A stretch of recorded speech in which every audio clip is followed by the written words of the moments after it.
और नमस्ते हिमाचल की खबरों की शुरुआत करेंगे मौसम के बदले हुए मिजाज से। शिमला में रुक रुक कर बारिश का दौर जारी है, जिसमें तापमान में काफी गिरावट देखी जा रही है। बारिश और आसपास हो रही बर्फबारी के चलते यहां वीकेंड पर सैलानियों की संख्या जरूर बढ़ती दिखाई दे रही है। देशी विदेशी पर्यटक शिमला के मौसम का खूब लुत्फ उठाते दिखाई दे रहे हैं। वहीं हिमाचल से जम्मू कश्मीर तक मौसम का मिजाज जरा बिगड़ा हुआ नजर आ रहा है। कहीं बारिश है तो कहीं बर्फबारी। लोगों की परेशानियां बढ़ने लगी हैं। कई जगहों पर फसलों को काफी नुकसान है। बारिश और बर्फबारी के चलते सड़क पर हादसे भी लगातार देखे जा रहे हैं।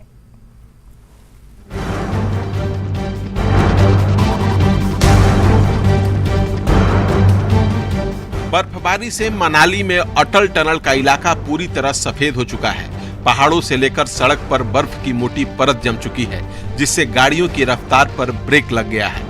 ऐसी सूरत में मनाली प्रशासन ने अपील की है कि लोग सोलंग बैरियर से आगे की यात्रा ना करें और अगर बहुत ज्यादा जरूरी हो तो 4 पहिया वाहन का ही इस्तेमाल करें। लेकिन अभी 4 पहिया वाहन से चलना भी कितना खतरनाक है, उसके लिए ये तस्वीर देखिए।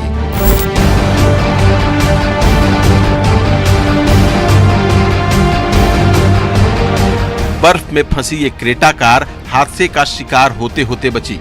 लाहौल की तरफ से आते वक्त ये कार अटल टनल के पास सड़क पर फिसलकर बर्फ के ढेर पर चढ़ गई, जिसे सुरक्षा कर्मियों ने बड़ी मुश्किल से निकालकर आगे के लिए रवाना किया।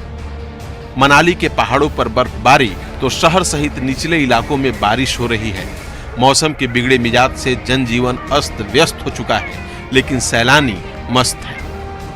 यार मैं बता नहीं सकती, इतना खूबसूरत वेदर है यहाँ पे। हल्की हल्की सी रेन हो रही है और नोएडा में तो जैसे हमें देखने को मिलता नहीं है। बादल बादल के ऊपर clouds and look at the environment, it is so soothing. And हवा में इतनी ताजगी है यार, सांस लेने में भी इतनी खुशी हो रही है यहाँ पर। बहुत मस्त। यहाँ तो वेदर बहुत ही अच्छा है और आकर के बहुत अच्छा आनंद आ रहा है। दिल्ली से तो बहुत गर्मी थी, यहाँ आकर के मौसम ठंडा है, घूमने में एंजॉय हो रहा है और मौसम बहुत अच्छा है, अच्छा लग रहा है। कुल्लू के जलोड़ी जोत में भी भारी बर्फबारी से सब कुछ बर्फ से ढक चुका है। सड़क, घर, मंदिर, पेड़, पहाड़ सब सफेद हो चुके हैं। यहाँ भी सड़क पर चलना मुश्किल हो चुका है। किन्नौर में किन्नौर कैलाश की पहाड़ी को बादलों ने ढक रखा है, जहां शुक्रवार रात से ही बर्फबारी हो रही है। यहां ऊंचाई वाले गांव छितकुल, राक्षस, नेसंग और आसरंग में करीब 4 इंच बर्फबारी दर्ज की गई। एहतियात के तौर पर यहां कई सड़कों पर आवाजाही बंद कर दी गई है। बारिश और बर्फबारी से कई जगहों पर फसलों को काफी नुकसान हुआ है। कांगड़ा में बारिश के साथ तेज हवाएं चली, जिससे खेत में खड़ी गेहूं की फसल बर्बाद हो गई।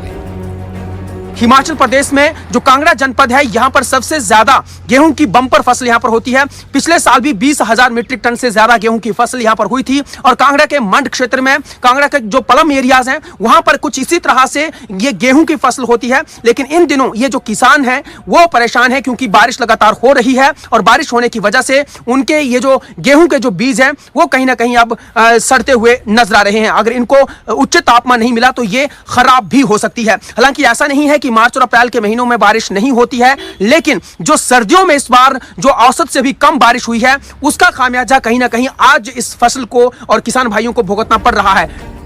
किसानों को अभी और नुकसान उठाना पड़ सकता है, क्योंकि अगले 6 अप्रैल तक प्रदेश में मौसम के ऐसे ही खराब रहने का अनुमान है। Bureau report, news 18।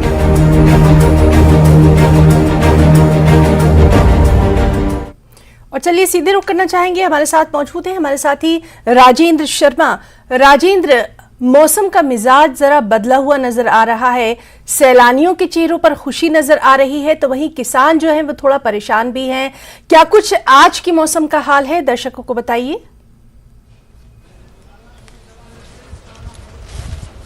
हिना, आज धूप छांव का खेल शुरू हो चुका है। हालांकि दोपहर बाद प्रेडिक्शन मौसम विज्ञान केंद्र की तरफ से है कि मौसम खराब हो सकता है, लेकिन सुबह पिछले अगर हम 3-4 दिनों की कंपैरिजन करें तो इन 3-4 दिनों की तुलना में आज सुबह थोड़ी बेहतर हुई है।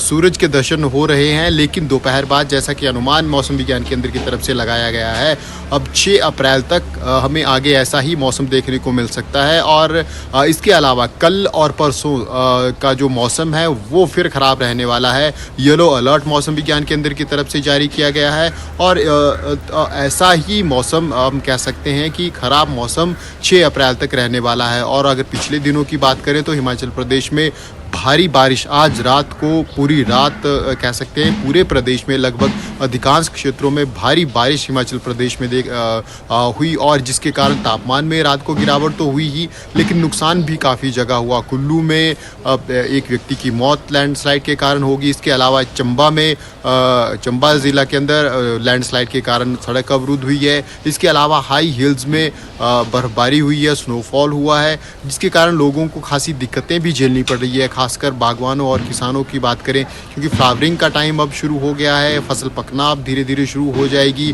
अप्रैल महीना अब शुरू हो गया है। तो ऐसे में अब ये किसानों बागवानों की तरफ से उम्मीद की जाती है कि थोड़ी धूप अगर मौसम में रहती है तो जो फसल पकने और फ्लावरिंग का जो संतुलन है वो थोड़ा बेहतर होता है। लेकिन जिस प्रकार से बारिश हो रही है, नुकसान ज़रूर हो रहा है, चाहे वो मार्ग अवरुद्ध होने की बात हो या फिर फसलों को नुकसान हो या फिर फ्लावरिंग के लिए बागवानों को नुकसान हो, तो ये नुकसान ज़रूर झेलना पड़ रहा है। और अब जिस प्रकार से मौसम विज्ञान केंद्र की तरफ से प्रेडिक्शन है वो और चिंताजनक है। पहले ही पिछले अगर हम कहें तो 1 महीने के अंदर करीब 100 लोगों की मौत हिमाचल प्रदेश में हो चुकी है, और हालांकि इनमें से लगभग 84 लोगों की मौत रोड एक्सीडेंट के कारण हुई है, लेकिन अन्य जो मौतें हैं वो लैंडस्लाइड या फिर जो बारिश के कारण आपदाएं होती हैं उनसे ये डिजास्टर के कारण ये मौतें हुई है। तो ये भी एक बड़ा आंकड़ा है, और 200 से अधिक लोग 218 के करीब लोग घायल भी हुए हैं। उनमें हालांकि एक्सीडेंट का एक बड़ा नंबर है, लेकिन फिर भी चिंताजनक ये बातें हैं। और जिस प्रकार से मौसम का मिजाज बदल रहा है, जब बारिश की अपेक्षा होती है किसानों बागवानों को, सभी लोग बारिश की उम्मीद करते हैं, उस वक्त धूप खिली रहती है, उतनी बारिश नहीं हो पाती है। ये मौसम का मिजाज जो है जरा बदला रहेगा, उस पर लगातार नजर बनी रहेगी। राजेंद्र, इस जानकारी के लिए यहाँ पर आपका बहुत बहुत शुक्रिया अदा करना चाहेंगे और एक और अहम खबर का भी रुख करना चाहेंगे। हिमाचल प्रदेश में बिजली की बढ़ी कीमतों पर सियासत शुरू हो गई है। विपक्ष सरकार पर लोगों को मुफ्त बिजली का वादा करके झटका देने का आरोप लगा रही है, और सरकार कह रही है कि बिजली की कीमतें हम तय नहीं करते।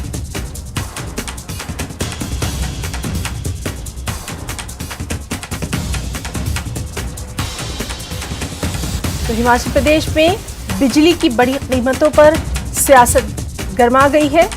विपक्ष सरकार पर लोगों को मुफ्त बिजली का वादा करके झटका देने का आरोप लगा रही है। सरकार का कहना है कि बिजली की कीमतें हम तय नहीं करते।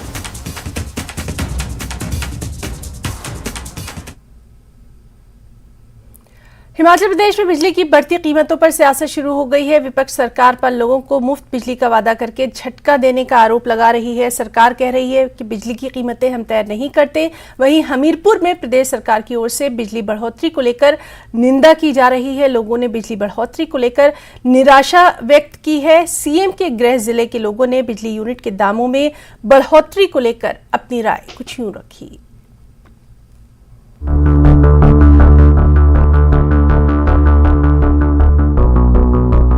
बिजली के झटके पर सियासत में उबाल। यूनिट मुफ्त बिजली के वादे पर सवाल।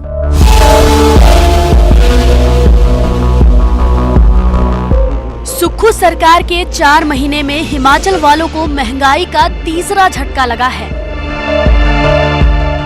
सत्ता में आने के महीने भर के भीतर सरकार ने पहले डीजल पर लगने वाला वैट 3 रुपए बढ़ाया, फिर बजट में प्रति बोतल शराब पर 10 रुपए का काऊ सेस लगाया, और अब जनता को बिजली का झटका लगा है, जो प्रति यूनिट 22 से 46 पैसे तक महंगी हो गई है। राज्य विद्युत नियामक आयोग ने बिजली की जो नई दरें घोषित की है वो लोगों को 1 अप्रैल की तारीख से ही देनी होगी। बिजली की बढ़ी कीमतों से विपक्ष को सरकार पर हमला बोलने का बड़ा मौका मिल गया है, क्योंकि कांग्रेस ने चुनाव में जनता को 300 यूनिट बिजली मुफ्त देने का वादा किया था। हम प्रदेश के मुख्यमंत्री सुखविंदर सुक्खू जी से यही कहना चाहते हैं कि आपने जिस प्रकार से झूठे वायदे करके सत्ता हासिल की है, आज धीरे धीरे उसके परिणाम आना शुरू हो गए हैं। और जहां 300 यूनिट बिजली फ्री देने की बात कही थी, वहीं 22 पैसे प्रति यूनिट बिजली की दरें बढ़ाने का निर्णय जो है वो सरकार का बहुत दुर्भाग्यपूर्ण है। इससे हमारे जितने भी लाखों उपभोक्ता इस प्रदेश में हैं, उनके ऊपर जो है बहुत वित्तीय बोझ और हमारे लोगों के ऊपर पड़ेगा। और कांग्रेस पार्टी के द्वारा जो चुनाव में 300 यूनिट मुफ्त बिजली देने की जो गारंटी दी गई थी, उसको जो है तुरंत प्रभाव से लागू कर जनता को जो है वो राहत प्रदान करे। यदि प्रदेश सरकार जो है इस निर्णय को तुरंत वापस नहीं लेती है, तो हमारी पार्टी CPIM जो है वो प्रदेश व्यापी आंदोलन चलाएगी और सरकार के इस जन विरोधी निर्णय को बदलने के लिए जो है संघर्ष करेगी। विपक्ष के इन आरोपों पर मंत्री जगत सिंह नेगी ने कहा कि बिजली की कीमतें सरकार नहीं तय करती और हमने 300 यूनिट मुफ्त बिजली का जो वादा किया है उसे जरूर पूरा करेंगे। बिजली की दरों को तय करने के लिए रेगुलेटर है। समय समय पर ये जो रेगुलेटर है जो है इसका मूल्य जो है निर्धारण करते हैं, तो इसीलिए रेगुलेटर बनाया हुआ है। परंतु साथ में जो रेगुलेटर है वो बहुत सारे जो है पैरामीटर्स को ध्यान में रख के ही मूल्य निर्धारित करते हैं। विपक्ष का जो अपना कहने का जो मकसद है, इनके समय में भी रेगुलेटर ने कई बार जो है इसके बिजली के यूनिट्स के जो मूल्य है उसको बढ़ाया है। तो अभी तो 100 दिन ही कुल हुए हैं, तो हमारे जो समय मिला है इसमें पूरा करेंगे। बिजली की बढ़ी कीमतों पर सरकार की सफाई के बीच सबसे बड़ा सवाल यही है कि आखिर जनता को राहत देने के लिए 300 यूनिट मुफ्त बिजली का फैसला कब लागू होगा। मंडी से वीरेंद्र भारद्वाज और शिमला से कपिल ठाकुर के साथ रणवीर सिंह, न्यूज़ 18। खबरों में आगे बढ़ेंगे। शिमला के राज्य सचिवालय में 4 अप्रैल को सुक्खू कैबिनेट की अगली बैठक होगी। इस बैठक की अगुवाई CM सुक्खू करेंगे। बैठक में कई अहम और बड़े फैसलों पर मुहर लग सकती है।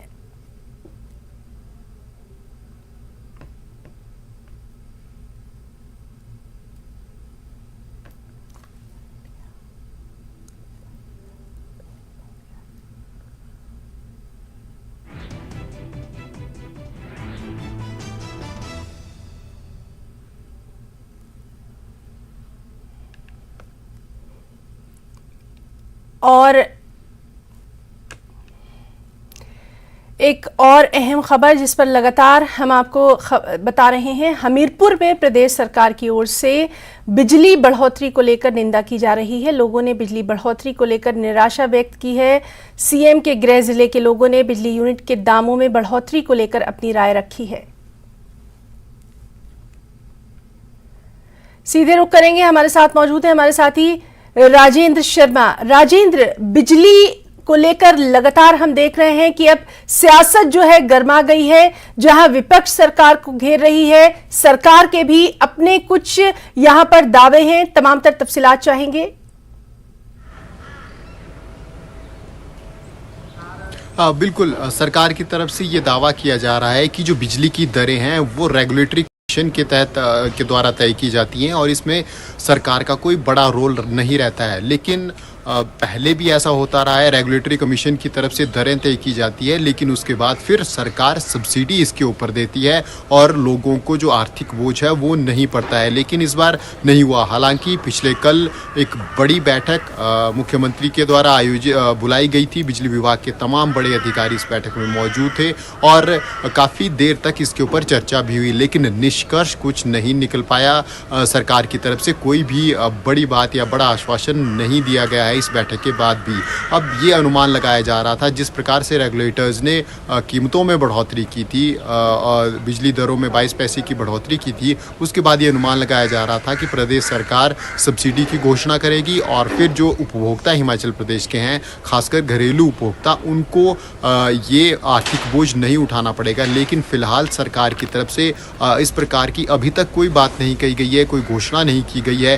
हालांकि बैठक के बाद जिस प्रकार अनुमान लगाया जा रहा था कि मुख्यमंत्री कुछ कहेंगे, कोई सब्सिडी की बात कही जाएगी या फिर आगे कोई रिलीफ की बात की जाएगी, इस प्रकार की कोई बात ना मुख्यमंत्री की तरफ से कही गई है और ना ही किसी मंत्री या सरकार के प्रतिनिधि की तरफ से कही जा रही है। तो फिलहाल तो अब ये माना जा रहा है कि ये जो बढ़ोतरी हुई है बिजली की दरों में, ये अब आम आदमी को झेलनी पड़ेगी, आर्थिक बोझ उठाना पड़ेगा।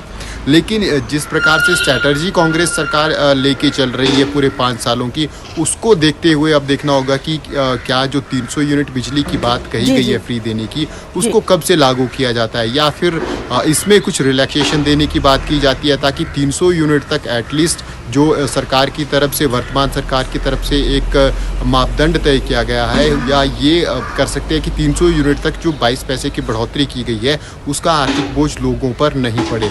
लेकिन जो भी हो, विपक्ष इस पूरे मुद्दे के ऊपर हमलावर है। एक मौका विपक्ष को मिला है कि जब सत्ता में आने की बात थी तो कांग्रेस पार्टी की तरफ से अपनी गारंटी में कहा गया कि बिजली की दरें जो 125 यूनिट भाजपा की तरफ से दी गई थी तत्कालीन सरकार की तरफ से, उसको बढ़ाकर 300 यूनिट किया जाएगा और यहाँ पे उसका बिल्कुल विपरीत किया जा रहा है। बिल्कुल, तो देखना अहम रहेगा कि अब बिजली को लेकर सियासत जो है वो कितनी गर्माती है। बहुत बहुत शुक्रिया आपका राजेंद्र शर्मा तमाम तर जानकारी के लिए। यहां रुकना चाहेंगे एक छोटे से ब्रेक के लिए।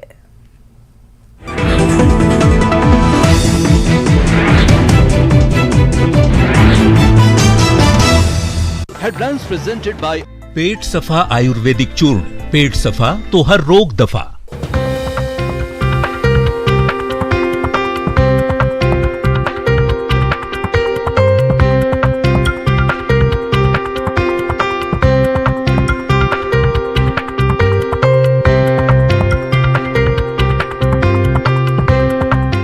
हेडलाइंस प्रेजेंटेड बाय पेट सफा आयुर्वेदिक चूर्ण। पेट सफा तो हर रोग दफा।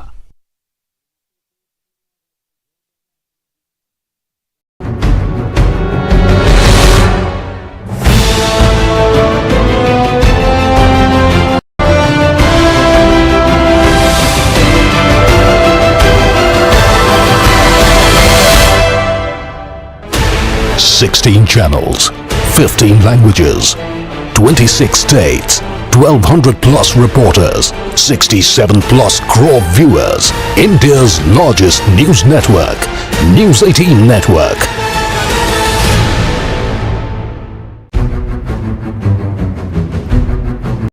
पेट सफा आयुर्वेदिक चूर्ण। पेट सफा तो हर रोग दफा।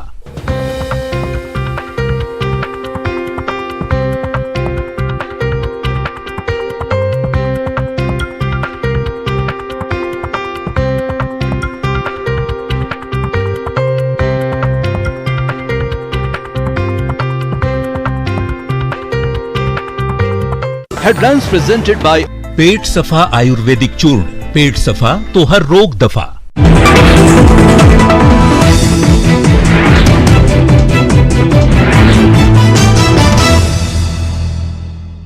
और ब्रेक के बाद नमस्ते हिमाचल में खबर कोरोना के ताल्लुक से है। सोलन के बाद बिलासपुर में भी कोरोना तेजी से पैर पसारता नजर आ रहा है। जिले में कोविड के 70 मामले सामने आए हैं। सरकार ने जिले भर के सभी स्वास्थ्य संस्थानों के अधिकारियों और कर्मचारियों को सख्ती से निर्देश जारी कर दिए हैं। स्वास्थ्य विभाग के जिलाधिकारी डॉक्टर परमिंदर सिंह ने आम जनता से भी अपील की है कि कोविड-19 की चपेट में आने से बचाव के प्रति कोविड-19 प्रोटोकॉल के नियमों का पालन करें। बिलासपुर में कोविड के केसेस एक बार फिर से बढ़ने लगे हैं और आज की डेट में हमारे पास 77 केस हैं जो पॉजिटिव हैं, जो एक्टिव केस हैं, और इन 77 में से एक व्यक्ति ऐसा है जिनको हमने RH बिलासपुर में दाखिल किया हुआ है, बाकी होम आइसोलेशन में है। लेकिन ये जो 77 केस हैं, इनमें से सबसे ज़्यादा केस हमारे सदर ब्लॉक से हैं, मार्कंड ब्लॉक से हैं, जिसमें 33 केस हैं, और घुमारवी में हमारे पास 28 केस हैं, झंडूता ब्लॉक से 7 केस हैं और 4 केस श्री नैना देवी जी ब्लॉक से। नूरपुर के ज्वाली ब्लॉक कांग्रेस की एक महत्वपूर्ण बैठक का आयोजन किया गया। ये बैठक मंडल अध्यक्ष चैन सिंह गुलेरिया की अध्यक्षता में की गई। इस दौरान राहुल गांधी की संसद सदस्यता रद्द होने के फैसले का कड़ा विरोध किया गया। साथ ही कांग्रेस कार्यकर्ता कुछ समय के लिए सत्याग्रह पर भी बैठे। मंडल अध्यक्ष चैन सिंह गुलेरिया ने आरोप लगाया कि देश में लोकतंत्र की हत्या की जा रही है और जिस तरह से राहुल गांधी ने कन्याकुमारी से कश्मीर तक भारत जोड़ो पद यात्रा की। तो मैं ये अपने माननीय प्रधानमंत्री महोदय से पूछना चाहता हूँ कि उन्होंने ऐसा क्या बात कर दी है कि जो आज उसकी सदस्य जो है वो रद्द कर दी गई, क्योंकि देश के अंदर जितना निजीकरण हो रहा है, राहुल गांधी का जो है उन्होंने उसका माइक जो है बोलने से उसके और सदस्य जो है रद्द कर दी गए। हमारे आज स्पीकर की इतनी बड़ी पावर है, जो हमारा संसद के अंदर स्पीकर है, उन्होंने उसकी सदस्य जो है सदस्यता रद्द कर दी। कुल्लू में भी कांग्रेस पार्टी के अनुसूचित जाति विभाग ने केंद्र सरकार के खिलाफ धरना प्रदर्शन किया। इस दौरान कांग्रेस के वरिष्ठ नेताओं ने केंद्र सरकार पर संविधान और कानून को कमजोर कर साजिश के तहत राहुल गांधी की संसद सदस्यता रद्द करने का आरोप लगाया। सरकार जो है हमारे राहुल गांधी के ऊपर जो सदस्यता रद्द की गई है और जल्द इसके बारे में हम विरोध में यहाँ पे इकट्ठे हुए हैं। जैसे कि केंद्र सरकार ने जो राहुल गांधी के ऊपर जो कार्रवाई की है, जब तक हम लोग इकट्ठे जो है कांग्रेस पार्टी अनुसूचित जाति विभाग जो है और पूरे भारतवर्ष में जो हम जन आंदोलन इससे भी बढ़ चढ़ के करेंगे। कांगड़ा के टांडा मेडिकल कॉलेज में काम कर रहे करीब 267 और चंबा में एनएचपीसी में काम कर रहे 40 आउटसोर्स कर्मचारियों को काम से हटा दिया गया है। इसके बाद चंबा में नौकरी से निकाले गए आउटसोर्स कर्मचारियों ने प्रदर्शन किया। यहां के एनएचपीसी चमेरा फेज 2 में काम कर रहे 40 आउटसोर्स कर्मचारियों को अचानक काम से हटा दिया गया। उन्हें फोन करके कहा गया कि अब काम पर नहीं आना है। वहीं कर्मचारी यहां 2 दशक से काम कर रहे थे। जिन कर्मचारियों को हटाया गया उनके मुताबिक उन्हें 3 महीने से वेतन भी नहीं मिला था। अब अचानक उन्हें काम से हटा दिया गया।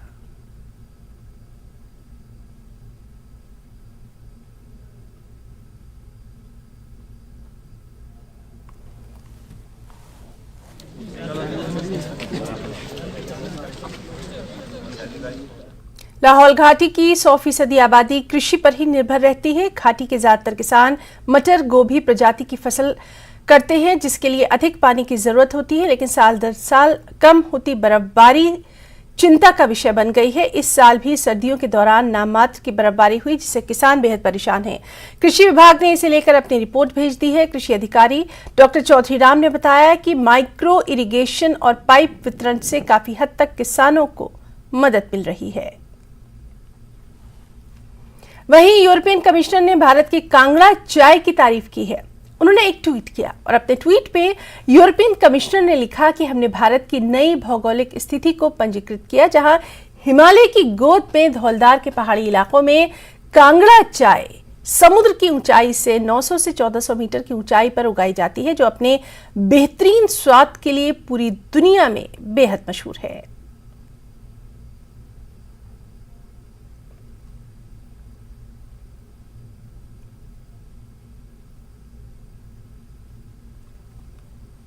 अंबानी कल्चर सेंटर के उद्घाटन कार्यक्रम में बॉलीवुड कलाकार अनुष्का शंकर भी पहुंची। इस मौके पर अनुष्का शंकर ने क्या कहा, आइए देखते हैं।